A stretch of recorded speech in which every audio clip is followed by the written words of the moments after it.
Hello, everyone. Hello, Kurtis. Hello, Angie. Hey, hello. Hey, Bill. Welcome to Under the Hoodie Season 1, Episode 4. Kurtis, we've made it to 4 episodes. Can you believe it?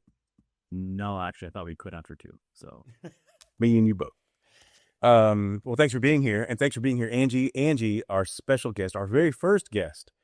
Because previous 3 episodes, Kurtis and I are talking to each other, and we kept thinking to ourselves, we talk a lot. It's our same voices over and over again. It's time to have someone on. And here you are. And thank you for volunteering to be on Under the Hoodie. Thanks so much. Why don't you tell everybody who you are and what you do? Yeah, thanks so much for having me. In my world, we call it voluntold. Yeah. I'm the vice president of the Broker Listing Cooperative with MIBOR in Indianapolis, Indiana. That's right, kind of in the center of the Midwest. For you Canadians who might not be familiar, we're probably known best for cars that go around in a circle about once or twice a year. So yeah, I've been in the real estate industry space, going on 21 years. Here at MIBOR, almost 11 years, and I was joke because that's right. That's how everybody always starts their introductions in the real estate space. I've been around for forever and a day, but really got my start in the technology space. I have a background in technology management, and so just kind of working through the industry. I started at the MLS in Charleston, West Virginia, and came on because they needed somebody to manage their technology. And one of my very first tasks I was assigned was, can you get everybody on the online MLS so we can stop printing MLS books? And I'm like, Yeah. Sold. Nice. So yeah, it's always fun to say I've been around long enough to remember the books, but You and I entered the world about the same time. Yeah. I was creating those online that MLS platform, one of them, and walking into offices that had stacks of what I thought were phone books, and no, in fact, that was what the MLS was until we came along. Well, thanks again for being on the show. And how we frame this is like, Kurtis, this is all about artificial intelligence, and it's all about really mainly about how artificial intelligence is kind of, permeating the real estate technology industry. But we kind of, color outside that line a little bit and just talk about AI issues. Generally speaking, Kurtis being the creator, the CEO of an AI company who's out there like actively producing products into our ecosystem, and me, like the bumbling, stumbling, has a technology background, but really I'm just like a power user, and I guess power is in heavy air quotes. So I ask the dumb questions, Kurtis provides the thoughtful answers, and then we have like somewhere in the middle, here you are. And as a practitioner out in the industry, actively using AI, in fact, a client of Artie, product by Voice Flip, Kurtis's company, which is why we wanted to bring you on to kind of discuss, I think, this big picture of what a practical application of artificial intelligence looks like in 2025, 26. Because what we found, I think, in our industry at least, is everyone realizes they need to be informed on artificial intelligence, and a lot of people have experience, to some degree. But now you've actually gone and done that. So let's switch to you, Kurtis, real quickly and explain, like, okay, Artie, this product that Angie and MIBOR is now using. Talk about how that relationship came about and how you kind of, introduced Artie into the industry, and then MIBOR's application specifically. Like how VoiceFlip and MIBOR's relationship came about? Yeah, you saw an opportunity to bring AI into this, crazy work. Pretty sure I just annoyed them to no end until they said, "Fine, we'll take a meeting." And that's pretty cool. This guy's not a complete jackass. And then 6 months later, they signed a contract. I think that's how it works, right, Angie? Well, and it's interesting because that's usually the MO on vendors, right? Is they just find their way to your inbox one day, and then you get to a point where you just can't ignore them any longer, so you got to take a meeting. That's not how our relationship started, Kurtis.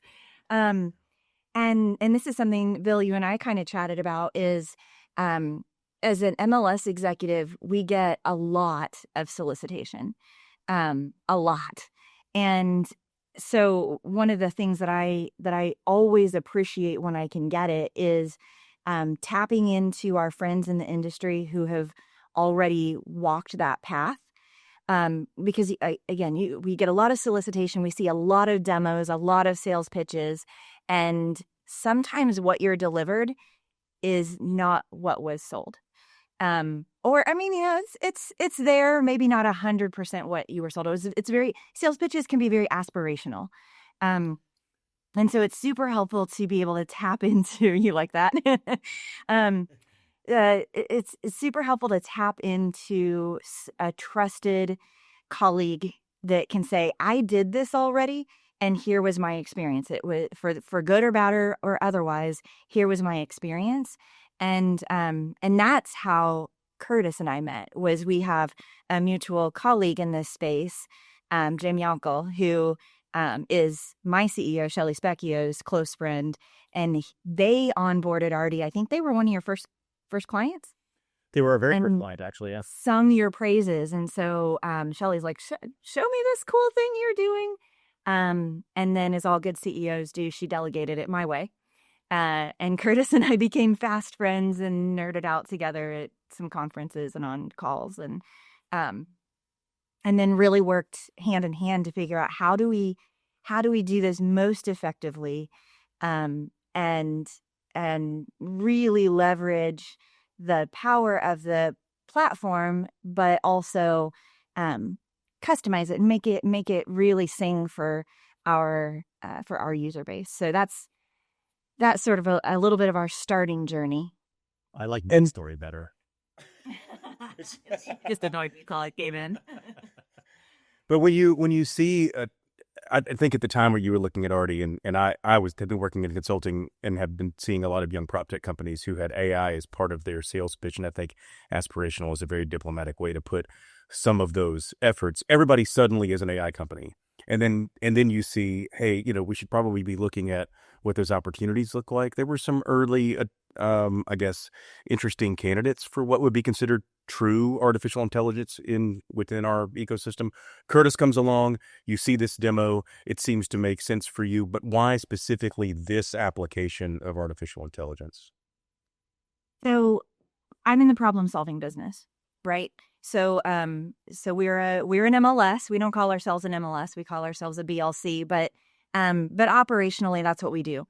And so a huge component of that is customer service.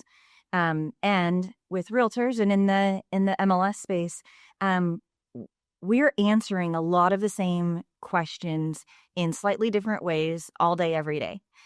And so how can we do that as efficiently as possible? And if you know MLSs at all, we run a lean, tight operations. There's not usually much extra to go around. So if we can make the best use of our resources, I'm always looking for ways to do that. And that's probably what I'm most excited about in this AI conversation, is not necessarily replacing the things that we're doing, but how can we make them run as efficiently and cost effectively as possible?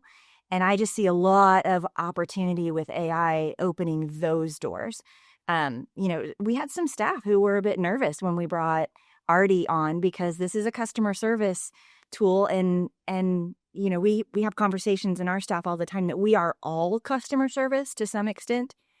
So, that was another key piece of our puzzle, is how do we communicate this to our staff, not as a replacement of them, but as an efficiency booster, so that they can do, kind of higher and better uses than answering the same questions over and over all the time.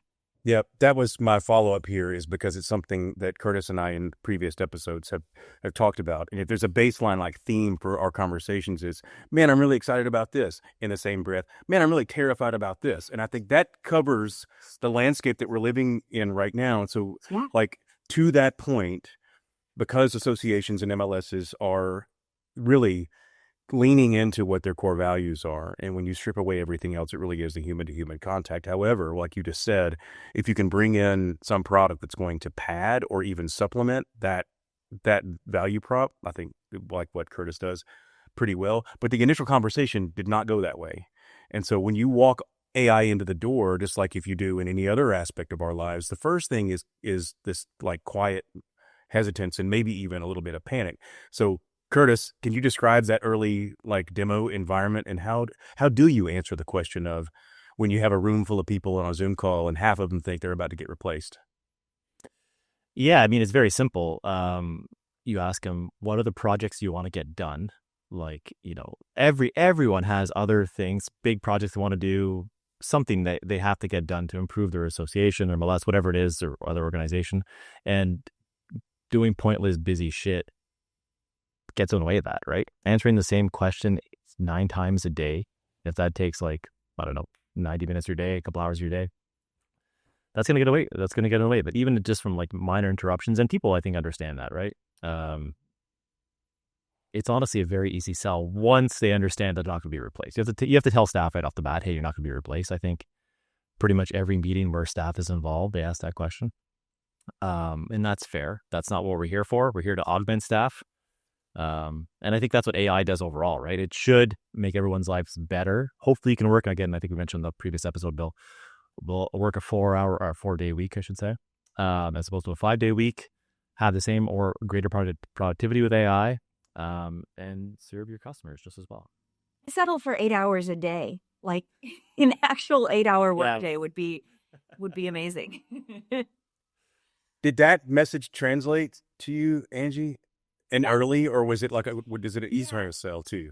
No, it was really, it did translate really well. And I've been playing with AI, a little. I wouldn't say I'm super proficient at it, but I try to, again, make myself more efficient and effective with what I'm doing. So if there's something I can use an AI tool for that will save me time or fill in some gaps I might have, then I'm all for going and using it.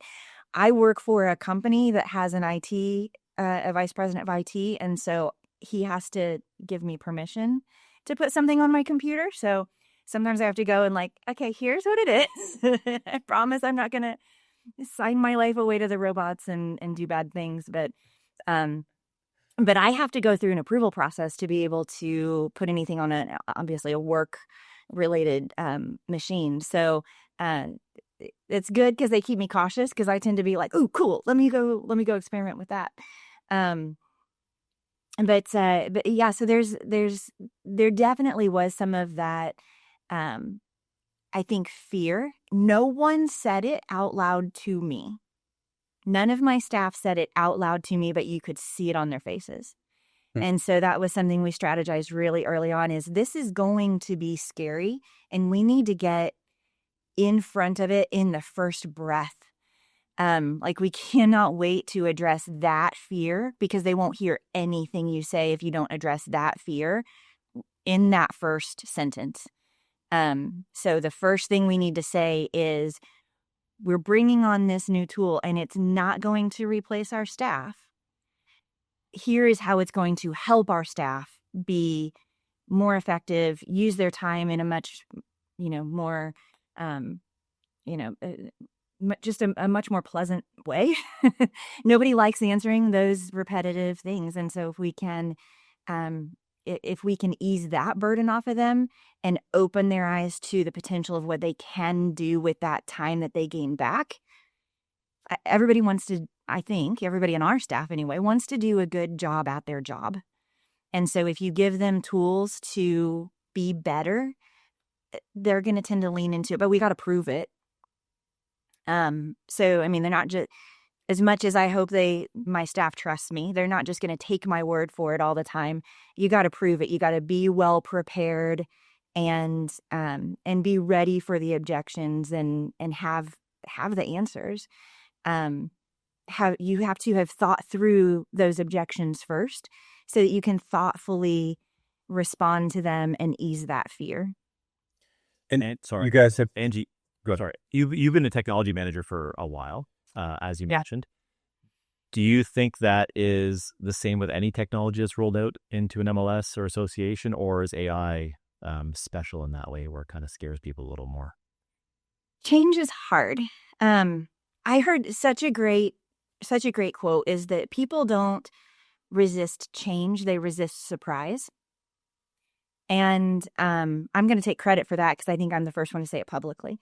But but I heard that, and it was such a light bulb moment for me, because if you know MIBOR's story at all, we've gone through an incredible amount of change over the past few years, and we're not stopping. We just sort of benchmarked what change looks like so that we can reduce the surprise.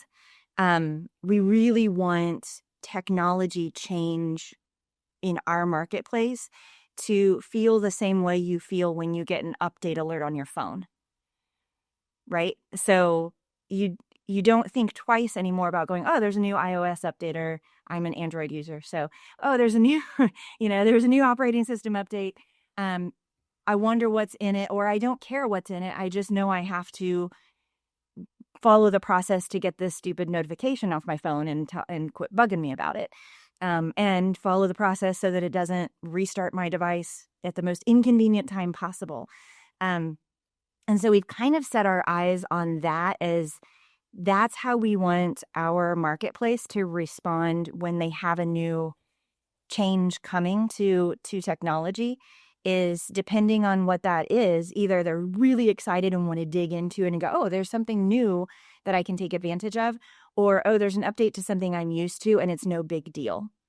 And again, just kind of speaking to the MLS world, we get so afraid to change anything that, I'll just speak for myself, we had been on certain systems for 20 years. 20 years. How fast does technology change? Like instantly. So if you are, if you're going along with just those pushes that your vendor partners are doing for 20 years, you may not be aware of features, functionality, just business operations that your users are need to be able to effectively do their business. And so we had to enter that season of change. Our leadership kept talking about ripping the Band-Aid off, and I was like, just stop with that phrase anymore. But we did a bunch of change in a short period of time to set ourselves up for that continuous improvement. That isn't as scary. Change is going to be scary, but maybe if we can reduce the surprise element of the change, then it's less scary. Yeah, nice. So that season of change that you went through, and then doing this, the dust has settled. As you said, you're continuing to kind of innovate, I guess. But the dust has settled on this particular project, and so far so good. So far so good. Yeah, a lot of preparation. And Kurtis knows well. We had already been set up really well for onboarding Artie, because it's knowledge based, right? So we had already had a process of creating knowledge articles for any question that we got. If we could create a knowledge article to, I hate to say systematize because it sounds really cold, but just to provide consistency for our user base. So no matter who they call, if it's a phone call, no matter who they call, they get a consistent answer. It might have that person's personality or flavor to it, but it's a consistent answer, which, believe it or not, 5 years ago was not at all the case. Depending on who you might talk to, you get different versions, you get different service, you get just a different experience. So we went through this process of making sure we had really good knowledge articles. I think we had like 800 or so in place when we started onboarding Artie. We're, I think, over 1,000 now. And so we just wanted to make sure we had that really strong base. And I'll tell you a tip for anybody else who's considering Artie or a similar customer service option is review your articles before you go into the project. That's what we did. We had some of our especially newer staff review all our knowledge articles to make sure information was updated, screenshots were updated, because we do a lot of screenshots from systems, and because we change a lot, those get outdated really quickly. So I think just reviewing your information and making sure it's really tight before you go into the onboarding process puts you in a much better position. That's a great, interesting point I've never thought about, Kurtis, is this, the relationship that we have with models, and specifically now with Artie, is the performance of your product is subject to the level of proficiency by your customer to put in intelligence. Like Artie's a blank slate, and so that folder sits there, it's empty, and if they put in garbage, Artie's going to speak garbage. That is true, yeah. But if they put in gold, Artie's just going to spit gold. So that's right. Right. So that being part of the process, Angie, you give your staff a position there. You give them a sense of ownership and the output there, which I think, Kurtis, you've talked about before, is a big part of what you stress during the onboarding process, is to make sure not only do your clients and the people on the support staff who are, like, I guess, cultivating and curating this knowledge base, but you also get the membership involved too. What was that rollout like? The rollout was a lot of fun, actually. Our board and leadership got engaged pretty early. Texting, some phone calls, a lot of interaction on our test site for the web interaction, and what questions would you ask? What questions do you get in your brokerage on the daily that you would need our assistance with? And the good news was a lot of those out of the gate were performing really well. And then really the challenge is break it. Like, ask it hard questions and try to break it so that we can prepare. And then Kurtis and his team is really good about giving us those reports back so we can see what those interactions are. And oh my gosh, they're hilarious sometimes. So yeah, like, I need to be prepared for what? So it's been a good experience, and it's one of those that it's not, there's not an end to it. I mean, that's true with most technology, but like, people are going to continue to ask questions that we're like, haven't had that one. Or they're going to leave their mic on and talk gibberish, and we're going to see their whole thought conversation while they're fantastic making breakfast or whatever. Right. The other day it was. Yeah. And there's a lot of lonely people in the world that end up, interacting with that you wouldn't normally get a phone call from, people asking questions that are a little off the wall and sometimes not. But I'll tell you the other piece of customer service this has really opened us up to is, believe it or not, it's really hard to find customer service staff who is multilingual. We have, as far as I know, I have no one on any of our customer service teams who speak anything other than English. And so one of the beautiful things about bringing on an AI product is it's not limited to language barriers. So that is something that we are actively communicating to our user base, is we can answer you in any language. Now, they have to be able to read that message and understand that we can now serve them well in any language that we would need to serve. And that was a huge limitation for us before. Yeah. That process of improvement, Kurtis, like that's a feature of the model. And how does it work? Like, if somebody says, hey, we have a heavy, I don't know, Laotian population or whatever. How versus does Burmese that go? Oh yeah. How does that? Believe it or not, in central Indiana, we have a huge population of Burmese residents. And so we had this conversation, Kurtis. I'll let you talk about it. We did, yeah. So for the Burmese population, Burmese language pack we added, we had to go find a fairly accurate language pack. So if you go to all these language model websites, there's a bunch out there. You can find language packs. You got to find one that's accurate, been reviewed by a bunch of people, peer reviewed. We could install that on Artie. But then the tricky part is finding someone who speaks Burmese to test it. So I was, on, I think, my local Reddit, or I can't remember what it was, Facebook. And I'm like, I need someone who speaks Burmese. I need you to test this AI model out for me. And I had a bunch of people respond, and they tested. They're like, yeah, it's amazing. That's so cool. Yeah. I love it. It's funny because people who speak different languages are always super willing to try it. The guy who owns the coffee shop near me is from Pakistan. He speaks Urdu.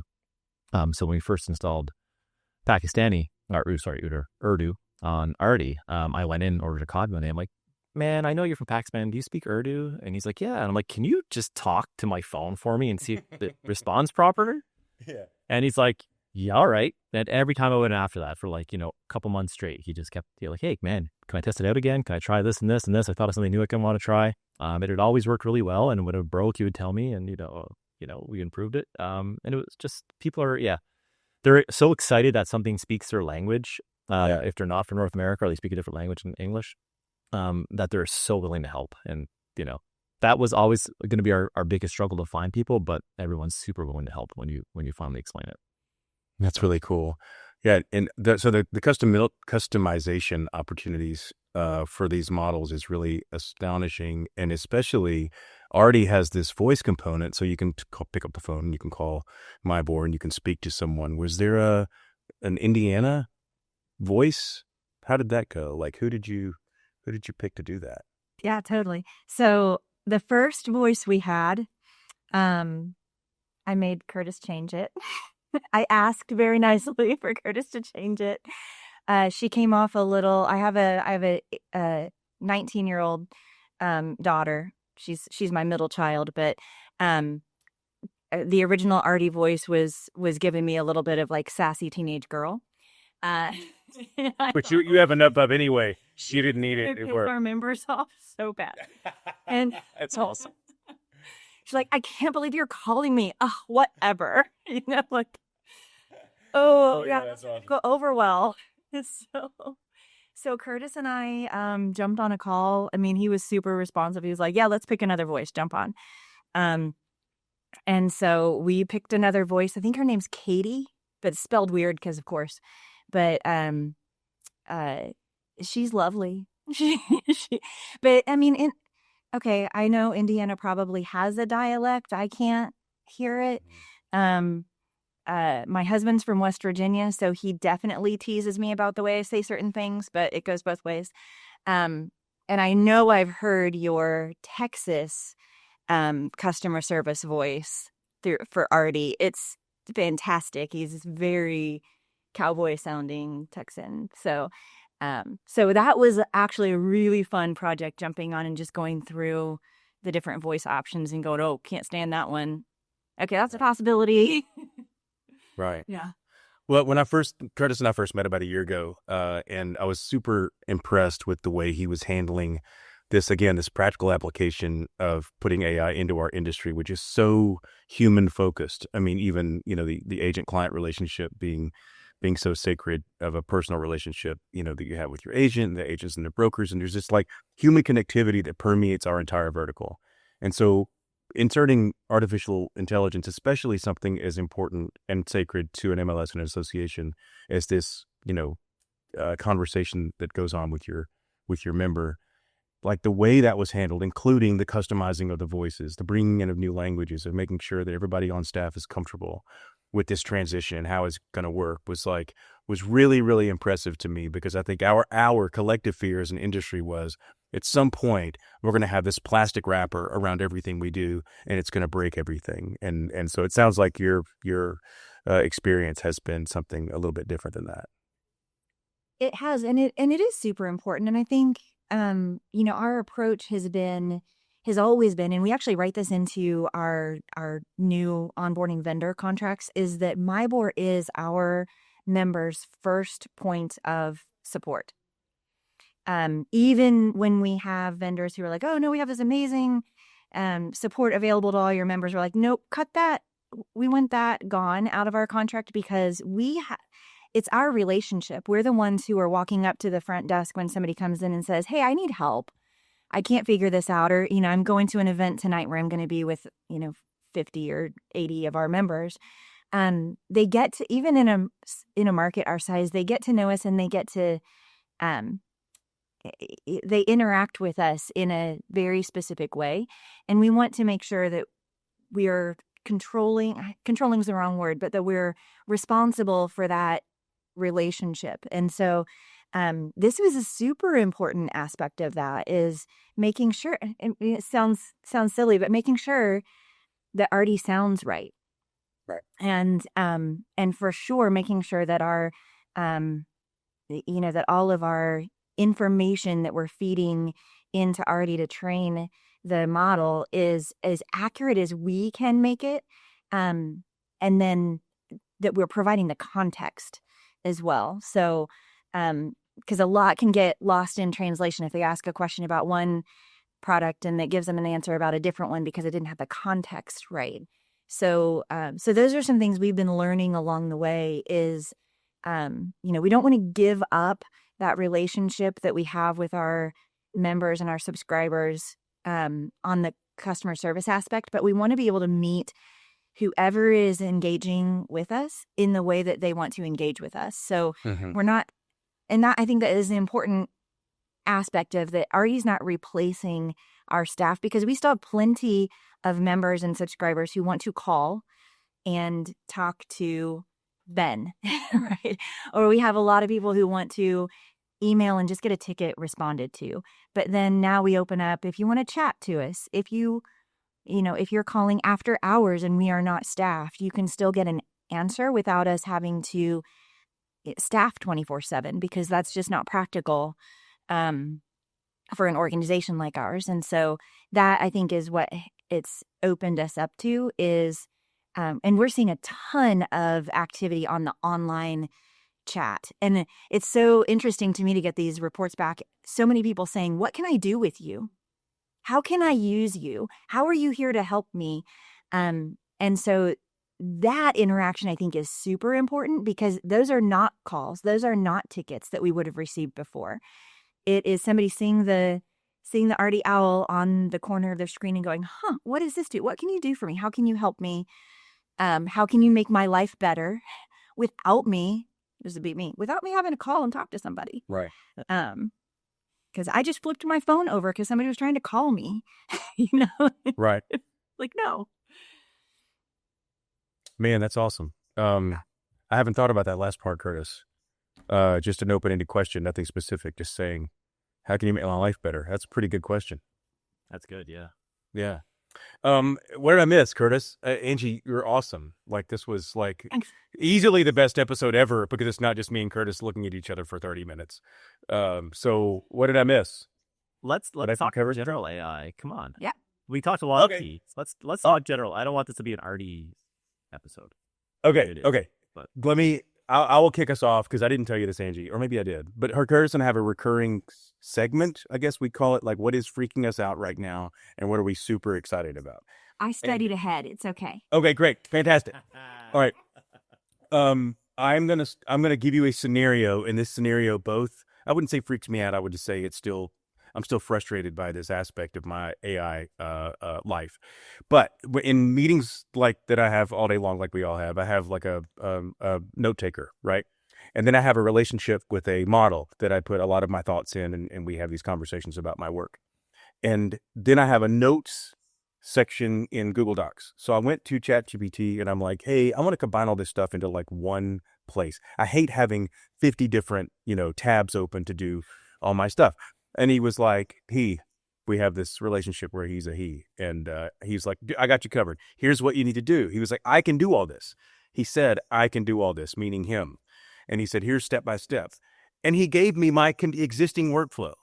So the thing I'm excited about is that we are close. These models are close to giving us a one umbrellaed answer to a lot of these complicated workflows that we now have to do in a lot of different places.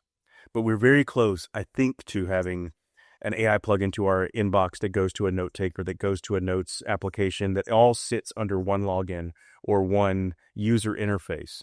And even though the models will tell you they can all do it, they can't yet, which really frustrates me. So that is both what I'm excited about is we're almost there. And what I'm really frustrated about is we ain't there yet. Yeah, I do the same thing. So we are a Microsoft environment. So we use Teams. I use Notebook for everything. I was sitting next to one of our board members taking notes the other day, and he goes, "Oh my God." I'm like, yeah, well, I have it color coded and sectioned off and everything. Yes. Yeah, I have issues. But but right now what I do, and I'm, in Notebook, and I'm taking notes on a vendor meeting or in a conference session that I'm in, or any of our internal meetings, I have a section for each of that, and then I've created its own page, and then I take that page and I grab the link for that page and I insert it into that calendar appointment so that I can find it either way. If I remember when the meeting was, I can go to that meeting and I can get to my notes from that meeting. Or if I was writing the notes during a session, I can click and see when that actual, when the actual meeting was, get back and forth. And then a lot of our meetings are Teams meetings. And I get judged for this, but I have an executive assistant. And so I have a human person, and but I've stopped having her attend all these meetings to take notes with me. I just turn transcription on in Teams, and it captures everything and then gives me my responsibilities, my action items, my follow-ups. You said you were going to schedule another meeting. Let's coordinate a time. So it does a lot of that stuff that I would have had my assistant do before. And now I can say, you are free from those tasks of sitting through endless boring meetings that you don't want to be in. Let's have you go do these other important things that are going to maximize our time. Yeah. So those are some of the things I'm excited about. I'm not frustrated yet because it's getting me further than I was. But yeah, I think there's a few things I still manually do that I could definitely see it could create those workflows a little bit more easily. Right. Kurtis is really good at things that freak him out. So Kurtis, you're up. Well, I'm gonna start with something that maybe makes me, well, I'm not gonna say excited about. I'm ambivalent about this. I find it super interesting, so I want to talk about it. Apparently, people who use ChatGPT or Claude or whatever it is to write and learn stuff, we are starting to speak more like AI. So they did this study. If you use AI, you tend to speak like AI now, and I'm trying to decide if this makes me excited because obviously AI is probably better at English than we are in theory, and writes better and speaks better, or if this scares me and we're all going to sound like robots in like 10 years. So I'm actually putting it out to the group right now. Is that something that's cool, or is that super scary? I can't figure it out yet. I want to respond like ChatGPT would and be like, "That's a great point, Kurtis." M-. That's an interesting thought to consider. We have discussed this in private before, Kurtis, about the level of artificial intelligence in education right now. I have 3 almost adult children who have used AI at the tail end of their educations to game the system to their advantage, having used, these models to write papers and so forth, which I respect their ingenuity in order to take advantage of this stuff. It's not illegal. They can do it. And if your teacher says don't use it, then they don't use it. But they're using these tools to make their education better. And I think that that's a great teacher. I think it's a supplementation. We were talking about Artie. I think that AI is a supplementation to our current abilities. But I do see how it could dumb them down. I mean, the same way that, 20 years ago, people thought that now there's a Google, you're never going to need an encyclopedia again. They were right, and we are better off for it. So, yeah. Anyway, Yeah. I don't think it's initially a bad thing. I have an adult child, a college student, and a high school student. And my high school student is he's super smart. And last year, I got an email from a teacher that said, Ben's paper is going to be I almost said disqualified. That's not the right word, but like it's not going to count for credit because he used AI and they were instructed not to. But I'm going to give him a rewrite opportunity. And so I had the conversation. He goes, I didn't use AI. And he pulled it out. I'm like, yeah, you're our child. My husband's a CPA. So like you're our child. You use big words and have a big vocabulary and write a little more formally, which I tend to do. So I'm much more casual. I think all of us are in speaking, and I'm very formal when I'm writing. And so he had gone to that very formal writing and turned this paper in, and and I was like, but wait, did the teacher use AI to scan for AI? Like 100%. Yeah. Like, that seems cheating. But I'm waiting for the college or high school or college class where they teach how to prompt No, exactly. AI. I think that needs to be a class, is how to effectively write prompts, because it's all about that. Just like, feeding Artie. If you give it garbage, it's going to give you garbage. If you stop and think through what you're trying to do and leverage the expertise you already have on whatever the subject is to write a really strong prompt, you're going to get gold. Right. And if you just go, give me the top 10 best ideas on the internet for blah, you're going to get complete crap. So exactly. I'm waiting for that class for my kids to take, is how to write really effective prompts so I can use the technology that I'm going to use for the rest of my life anyway. Right. Phew, that felt good. Soapbox. Kurtis, was that also something you're excited about, or is that just the? That was my maybe excited. We'll go with excited, ambivalent. I don't know. I think people speaking like large language models could be good. But actually, what I'm frustrated about this week is we're hiring 2 new senior AI engineers. So we posted some jobs on LinkedIn and whatever. And the amount of responses I got that were from AI, but like people from other countries, and it's a thing, you're from like North Korea, you're from China, you get this AI tool that writes a resume specifically tailored to your job, and then you join the call, and you're supposed to be like Frank Smith from Toronto, but meanwhile you're, I don't know, I can't think of a name. Not Frank Smith from Toronto. Yeah. And I'm like, oh yeah, I don't know, like Canada's very multicultural, so I'm like, hey, how's the weather there today? And, oh, I don't know. Oh, okay. Where do you live there? Oh, I don't know. Oh, okay. And you find out they're from somewhere else. And you're like, come on, man. Shit pissing me off. I've gone through 100 some odd resumes, maybe 500. I've had to throw out tons of them because they're obviously fake. And then we've had a couple interviews and they're fake. And that's driving me insane right now. That is terrible. It's actually frustrating and pretty scary that people are doing that or desperate enough to attempt that. Well, yeah, I think from, I don't, we don't want to get into a cybersecurity thing here, but there was that article, 2 months ago, Bill? I think we spoke about it. That lady in Arizona got busted for running like 15,000 laptops in her house that were all from North Korea. Like they were North Korean workers remoted in to work at big tech companies in the U.S. Yeah. So yeah. It's crazy. Stuff like that's happened for a long time. I think it's part of the North Korean GDP. But anyways, it's still super frustrating. AI makes it easier for them to do it, and it's frustrating to me. So that's it. Well, we had this. I'm going to say it again. This is the best episode we've done so far. I know it took us. I'm not saying that episode 1 through 3 weren't great.